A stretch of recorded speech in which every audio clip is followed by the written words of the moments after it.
지금 국산차 브랜드별 판매 비중이 어느 정도 될까요? 올해 1월부터 5월까지 기록된 통계 자료를 보면 기아가 40.2%로 가장 높았고요. 현대차가 39.2%, 제네시스는 10.4%를 차지했습니다. 그리고 이 세 브랜드를 뺀 나머지를 쌍용차, 르노코리아, 그리고 쉐보레가 나눠 먹고 있는 구조입니다. 이걸 그룹 차원으로 보면요. 현대차 그룹이 89.8%로 사실상 10대 중 9대가 현대 기아차인 상황입니다. 르쌍쉐라고 불리는 현대차 그룹 외의 국산차 브랜드가 얼마나 처참한지를 보여주죠. 그런데 이게 빠르면 1년, 늦어도 2년 안에 크게 바뀔 걸로 보입니다. 현실적으로 현대차랑 기아가 지금의 쉐보레만큼 몰락하긴 힘듭니다. 그런데 한창 르쌍쉐 브랜드가 현대차 그룹을 위협할 때가 있었죠. 말리부랑 SM6가 협공해서 소나타 페이스리프트를 조기 출시하게 한 사례라든지 티볼리가 소형 SUV 시장을 주도한다든지 할 때 있었잖아요. 이때 쉐보레 점유율이 10% 정도 됐거든요. 현대기아차 외의 대중 브랜드는 점유율이 10%만 돼도 현대차한테 큰 영향이 간다는 거죠. 이 판도가 조만간 바뀔 걸로 보는 이유가 일단 쌍용차는 토레스 사전 계약 대수가 대박이 났고요. 이거 이후에 출시할 신차만 3종이나 됩니다. 그리고 한국GM은 신형 전기차만 10종을 출시할 예정이고 르노코리아는 신차 종류가 많지는 않지만 공장이 생산 효율이 받쳐주고 있습니다. 그런데 이 와중에 현대차는 문제가 하나 생겼습니다. 오늘은 현대차가 처한 최악의 상황, 그리고 이게 국내 소비자들한테 끼칠 영향까지 순서대로 살펴보겠습니다.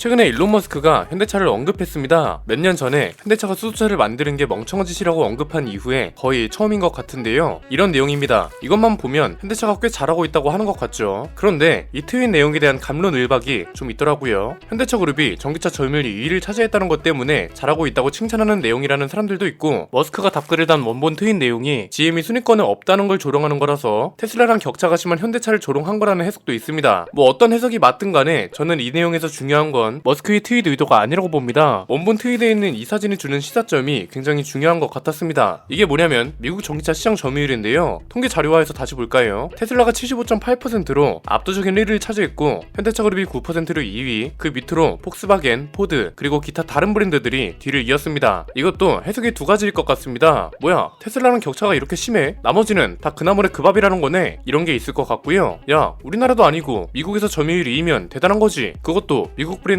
포드랑 GM까지 제쳤잖아. 이런 해석도 있을 것 같습니다. 저는 이 두 가지 해석 모두 맞다고 봅니다. 저는 오히려 여기서 더 나아가서 현대차 전기차 기술 수준이 꽤 높은데 왜 다른 브랜드랑 격차가 이거밖에 안 될까? 이런 생각이 들었습니다. 자, 제가 얼마 전에 관련 주제를 다루면서 OECD 국가 기준으로 우리 정부의 대기업 지원율이 현저히 낮다는 점을 지적했죠. 이게 인재 양성교육, 새로운 산업 관련 자격증 부재, 이런 게 인재 부족으로 이어져서 대기업 연구개발직 처우가 개선되지 않는 문제, 연구개발직의 비중 문제로 이어진다고 말씀드렸습니다. 현대차 그룹은 그나마 일자리 46,000개를 약속했고, 이 일자리 모두 사무연구직이라는 게 중요하긴 하지만 아직까지 체감되는 발전은 없는 상황입니다. 이때는 국가적 차원의 문제를 중심으로 본 거고, 오늘은 기업 내부 사정을 중심으로 이야기를 해보겠습니다. 최근에 화물연대가 파업을 했다가 7일 만에 철회했죠. 그나마 우리가 예상했던 것보다 빨리 철회한 건데, 그럼에도 현대차 생산 손실은 5,000대, 기아는 무려 1만 대에 달했다고 합니다. 이 와중에 현대차 노조가 화물연대 파업을 지지했고 2분기 실적까지 영향을 끼치지 않은 게 그나마 다행인 상황입니다. 우리가 자랑스러워할 만한 게 하나 있습니다. 자국에서 자국 브랜드 차를 직접 생산하는 경우가 굉장히 드뭅니다. 관련 통계 자료를 볼까요? 글로벌 완성차 업체가 자국에서 생산하는 비중이 얼마나 되는지를 나타낸 자료인데요. 현대차 그룹이 47.9%로 1위를 차지했습니다. 이건 전 세계에 판매되고 있는 현대기아차 중 절반이 한국에 있는 공장에서 생산되고 있다는 거죠. 가뜩이나 작은 땅덩어리, 그 와중에 또 반으로 갈라진 좁은 국토에서 이렇게 많은 차를 생산하고 있다는 게 놀라우면서도 자랑스럽습니다. 그 뒤로 포드, 벤츠, BMW, 토요타, GM 순이었는데요. 포드를 제외하면 현대차 그룹과의 격차가 꽤 큽니다. 자, 이 그래프랑 자동차 회사들의 영업이익률을 같이 볼까요? 벤츠가 17.3%로 가장 높았고, BMW가 12%, 토요타가 10.4%, 현대차 그룹은 6.3%에 불과했습니다. 그냥 대충 봐도 자국 생산 비중 그래프랑 순위가 반비례한다는 걸 알 수 있죠. 현대차 그룹은 순위권에서 가장 아래에 있고, 자국 생산 비중이 나란히 높았던 포드는 아예 순위권에서 보이지도 않았습니다. 현대차랑 포드 뒤를 잇던 벤츠, BMW, 토요타는 나란히 영업이익률 상위권을 차지했습니다. 왜 이런 차이를 보이는 걸까요? 울산 공장하고 미국 엘라바마 공장의 생산 대수를 볼까요? 시간당 생산 대수를 봤더니 울산 공장이 45대, 미국 공장은 68대를 생산하고 있었습니다. 확실히 차이가 크죠? 자, 이 대목에서 제가 했던 얘기를 또 한다고 하시는 분들도 있을 겁니다. 왜 다시 보여드렸냐면요, 방금 전에 보신 자료들은 몇 년 전에 나온 과거 자료가 아닙니다. 최근에 화물연대가 파업하면서 최신 통계 자료가 나온 겁니다. 모두 2021년 기준이고요. 이 말은 10년 전이나 지금이나 현대차 공장 생산 효율은 여전히 나아지지 않았다는 걸 적나라하게 보여주는 겁니다. 최근에 현대차가 국내에서 적자 있는 앞에 빠졌다, 뭐 이런 기사가 나오기도 했죠. 올해 1분기 영업 손실만 3,563억 원을 기록하면서 역대 최대 적자를 기록했습니다. 이것도 해석이 여러 가지더라고요. 이걸 조롱하는 사람들은 야, 저 정도 손실이면 무능한 경영진을 탓해야지, 이런 의견이었습니다. 그런데 이렇게 비교하면 어떤가요? 현대차 1분기 영업이익을 보면 해외 법인까지 포함한 그룹 전체 영업이익은 1조 9,300억 흑자를 기록했거든요. 그런데 국내 법인만 떼놓고 보면 영업 손실이 3,500억을 넘었습니다. 관련 자료를 계속 볼까요? 현대차는 2020년 3분기에도 적자가 3,260억에 달했습니다. 이때 원인은 세타 엔진 리콜에 따른 일시적 비용이었다는 게 포인트고요. 일시적 비용이었기 때문에 실질적 영업이익은 흑자를 기록했다는 게 전문가들 설명입니다. 작년 3분기에는 반도체 공급난 때문에 생산 차질이 발생하고 원자재 가격까지 상승하면서 2,926억 적자를 봤습니다. 그런데 이번에는 아예 그걸 넘어서는 적자를 기록한 거고, 이것 때문에 현대차 국내 공장이 만성 적자로 전환되는 거 아니냐는 우려가 나오고 있습니다. 이게 노조를 비판하기 위해서 만들어진 해석일까요? 글쎄요. 1분기 현대차 공장 가동률은 96.7%에 달했습니다. 반도체 대란에도 거의 풀가동을 했다는 거죠. 이게 상식적인 선에서는 이해가 안 되는 이유입니다. 풀가동을 했다는 건 공장이 거의 계속 돌아갔다는 거잖아요. 이건 그만큼 차를 많이 생산했고, 생산한 차들은 지금 대기 기간이 포화 상태를 넘었었을 정도로 수요가 많은 상황입니다. 공장에서 생산한 차가 미국에서 팔렸든 한국에서 팔렸든 어쨌거나 죄다 팔리긴 했다는 거잖아요. 그런데도 최대 적자를 기록했대요. 이 정도면 남은 비판거리는 뭔가요? 보임금 저율 구조밖에 없습니다. 아까 그 자료를 다시 보겠습니다. 국내 생산 비중이 압도적으로 많은 회사들은 영업이익률이 하위권이었습니다. 이렇게 보니까 딱 매칭이 되시죠? 지나친 국내 공장화는 오히려 독이 될 수 있다는 거예요. 해외 공장 생산이 일정 수준이 있어야 유연하고 효율적인 운영이 가능하다는 소리입니다. 이건 너무 간단한 논리이기도 합니다. 왜냐면 해외 공장 비중이 있어야 위기 대처를 더 효율적으로 할 수 있거든요. 원자재 가격 상승이나 반도체 대란 같은 외부 요인이 발생했어요. 예를 들어서 울산 공장 한 달 생산 대수가 1만 대예요. 그 와중에 4,000대는 미국에 수출하고 6,000대는 국내에 판매한다고 가정해 볼까요? 이 상황에 반도체 대란 때문에 월 생산량이 7,000대로 줄었어요. 자, 이렇게 되면 7,000대로 줄어든 상황에 미국 수출 물량하고 국내 판매 물량을 나눠 가져야 하죠. 그런데 국내에서 생산하는 차는 국내에만 팔고 미국에서 생산하는 차는 미국에만 판매한다는 가정으로 바꿔볼까요? 이렇게 되면 7,000대는 줄어든 생산량을 미국하고 나눠 가질 일 없이 그냥 한국에만 판매하면 됩니다. 이렇게 되면 한국이나 미국이나 피해가 분산되는 거죠. 이건 인력 배분 문제로도 이어집니다. 이것도 작년 기준 최신 자료가 공개됐는데요. 현대차의 작년 한 해 공장 가동률이 100.5%에 달했다고 합니다. 전체 생산 능력이 161만 대인데 162만 대를 생산해서 흑자를 냈다고 합니다. 방금 전에 올해 1분기 가동률이 96.7%로 떨어졌다고 했잖아요. 이것도 말도 안 되게 높은 수준인데 바로 적자로 돌아섰다고 했죠. 현대차 영업이익 중에 원가가 얼마나 차지하는지 궁금한 분들 많으셨을 겁니다. 맨날 원가 절감한다고 말이 많잖아요. 이것도 자료가 공개됐는데 영업이익에서 매출 원가가 차지하는 비율이 80% 아래로 떨어진 적이 없습니다. 작년 한 해 동안 82에서 84%를 왔다 갔다 했고, 영업이익 적자를 기록했던 작년 3분기랑 올해 1분기에는 매출 원가율이 각각 86.4%, 85.7%에 달했습니다. 자, 여기서 할 수 있는 포인트는 뭔가요? 지금 현대차 국내 공장은 생산 효율은 둘째치고 이미 포화 상태를 넘어섰다는 거죠. 공장 가동률은 100% 이상, 말 그대로 능력치 이상으로 가동하지 않는 이상 계속 적자로 돌아갈 가능성이 크다는 거고, 이 말은 곧 공장 설비를 최신화해서 공장 효율을 높이고 인력도 더 효율적으로 배분해야 한다는 소리가 됩니다. 지금 인력 배분 상황은 심각합니다. 이것도 최신 자료가 공개됐는데요. 해외 자동차 공장 편성 효율이 95% 수준이라고 하거든요. 그런데 국내 공장은 55에서 60% 수준이라고 합니다. 이게 어느 정도인지 찾아보니까 해외 공장에서는 10명이 할 일을 국내 공장은 18명에서 19명이 하고 있는 꼴이라고 합니다. 자, 노조가 임금 상승을 명분으로 삼은 것 중 하나가 공장 설비 노후화로 인한 과한 노동력이 있었습니다. 한때 노조원들이 코피 터져가며 일한다는 주장도 있었습니다. 현대차도 이런 문제가 있다는 걸 충분히 인지하고 있었기 때문에 혼합 풀체인지 생산부터 최신 설비를 도입하자고 했습니다. 그런데 노조가 반대했습니다. 설비를 바꿔주고 싶어도 못 바꿔준다는 거고, 이건 결국 생산 효율 저하가 계속된다는 거죠. 지금 한국 GM, 르노코리아, 쌍용차의 가장 큰 문제가 만성 적자에서 벗어나지 못하고 있다는 거죠. 현대차까지 이렇게 되면 어떤 일이 펼쳐질까요? 단순히 공장 효율성 문제, 기업 매출 문제를 떠나서 한국 자동차 생태계 전체가 위기에 빠질 수 있다는 겁니다. 적자가 계속 늘어나면 한국뿐 아니라 수입차 회사들도 한국 투자를 피하게 되고, 이게 지역경제 문제로 이어지고, 지역경제 문제는 일자리 문제로 이어지죠. 국가적 차원의 문제가 기업 단위의 문제가 되고, 기업 단위의 문제가 개인의 문제로 이어지고, 이 개인의 문제가 모여서 사회적 문제가 되는 악순환 구조가 만들어진다는 겁니다. 노조가 존재하는 이유가 이런 걸 막기 위한 건데, 과연 정당하고 올바른 방향의 행위들이 맞는지 반성해야 하는 이유죠. 왜냐면 자동차 회사가 적자를 보면 부품 업체 같은 협력사에도 피해가 됩니다. 자동차 회사가 원청이고 부품 회사가 하청이니까 당연하죠. 실제로 한국타이어, 한원시스템, 만도 이렇게 큰 부품 회사들도 1분기에 국내에서 적자를 받고 해외에서 벌어들이는 수익으로 적자를 메꿨다고 합니다. 이런 걸 보면 국내 기업이 해외로 진출하는 게 이해가 됩니다. 아까 자동차 회사들이 자국 생산 비중을 받자 났잖아요. 이걸 보면 현대차가 국내에 투자를 안 하는 게 아니라 글로벌 자동차 회사들과 해외 생산 평균치를 맞추고 효율을 높이기 위한 생존하기 위한 몸부림으로 보는 게 맞는 것 같습니다. 이게 당장 국내 소비자들한테 끼칠 영향은 뭔가요? 하필 지금 현대차가 적자를 기록하고 있는 와중에 다른 제조사들의 신차 출시가 계속되고 있습니다. 쌍용차만 벌써 4종이나 됐고 쉐보레는 볼트 EV랑 EUV를 시작으로 3천만원대인 이코노스 EV, 4천만원대인 블레이저 EV를 포함한 전기차 10종을 출시합니다. 르노코리아는 공장 효율이 그룹 내에서 상위권인 것도 모자라서 생산 차종이 2종 뿐입니다. 현대차가 상대적으로 대기 기간 해소, 생산 효율 증가, 가격 경쟁력 확보 면에서 불리하다는 거고, 이 와중에 다른 브랜드는 신차 반응까지 좋습니다. 이건 국내 자동차 시장 판도가 크게 바뀔 거라는 걸 미리 보여주는 예고편인 겁니다. 아마 현대차 점유율부터 크게 변동할 것으로 보이고요. 타이밍까지 잘 맞아떨어지면 쌍용차랑 쉐보레의 점유율이 전성기 시절 수준으로 회복할 것으로 보입니다. 이걸 좀 더 큰 시각으로 보자면 한국 자동차 생태계가 무너지면서 대규모 경제 손실로 이어질 수 있고요. 현대차 그룹 차원으로 보면 적자폭을 개선하지 못하니까 전기차 소프트웨어나 자율주행 기술 같은 신기술 투자에 적극적으로 나설 수 없는 문제까지 이어집니다. 이런 문제가 있었기 때문에 무언가 큰 폭으로 내딛지를 못하는 거죠. 이게 아까 일론 머스크 트윗에서 봤던 전기차 점유율하고도 연결된다고 봅니다. 신기술 투자는 과감하기도 하면서 천문학적인 규모로 투자가 진행되어야 합니다. 그런데 기업이 리스크가 큰 상황에 통 큰 투자를 하는 건 굉장히 부담이 큽니다. 오늘 봤던 내용들이 발목을 잡고 있다는 걸 부정할 수 있는 사람이 있을까요? 점유율 확보랑 가격 경쟁이 한창 시작된 전기차 시장이라 이런 걸 보면 안타까울 따름입니다. 이건 대체 언제쯤 나아질까요? 최근에 보니까 이런 기사들도 나오고 있더라고요. 이런 걸 보면 글쎄요, 판단은 보시는 분들께 맡기겠습니다. 오늘 내용은 여기까지입니다. 내용이 유익하셨다면 구독과 좋아요, 알림 설정 부탁드립니다. 저는 김승인 안PD의 스포일러 안PD였습니다. 감사합니다.